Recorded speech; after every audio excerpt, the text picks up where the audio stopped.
If you are in need of assistance... The Colorado Rockies are traveling today. The concessions are empty. But when they're back at Coors on Monday night, concessions that normally closed after the 7th inning will be open through the 8th. The Rockies announced on social media that because of new Major League Baseball rule changes, alcohol sales will be extended through the 8th inning. Pitchers and batters now have a clock requiring them to be ready faster, and the stats show it is working.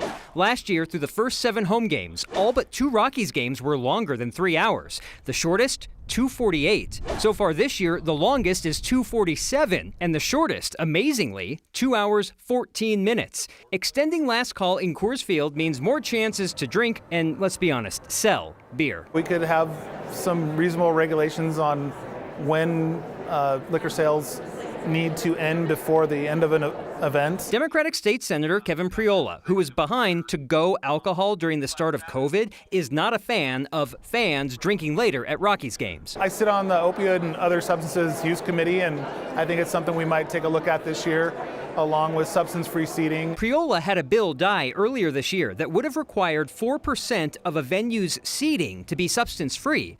Let's just say he's not making friends with the sports teams. I already have my tickets, so. If someone's going to a Rockies game, we want to make sure that they plan for a safe way to get there and a safe way to get home. Fran Lanzer is the executive director of Mothers Against Drunk Driving, which does not normally take a position on alcohol sales to people older than 21. If people are 21 and older, they're being safe and responsible. We're not against drinking. That is a private choice. When you choose to drink and then get behind the wheel of an automobile, then it becomes a public safety concern. The Denver Broncos cut off alcohol sales at the end of the 3rd quarter. The Colorado Avalanche at the start of the 3rd period. The Denver Nuggets at the start of the 4th quarter.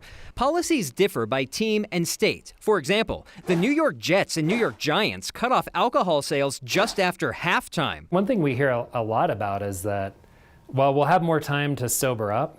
And the science just doesn't support that. If someone is above .08 at the end of the 7th inning or at the end of the 8th inning, they're not going to be safe to drive at the end of the game. As Marshall Zellinger reporting, there's no law or policy that restricts the time that alcohol can be sold at ballparks. There is a line, though, from the lease agreement with the Rockies that reads, quote, "The Rockies will determine the price and quality of the product sold by the concessionaire."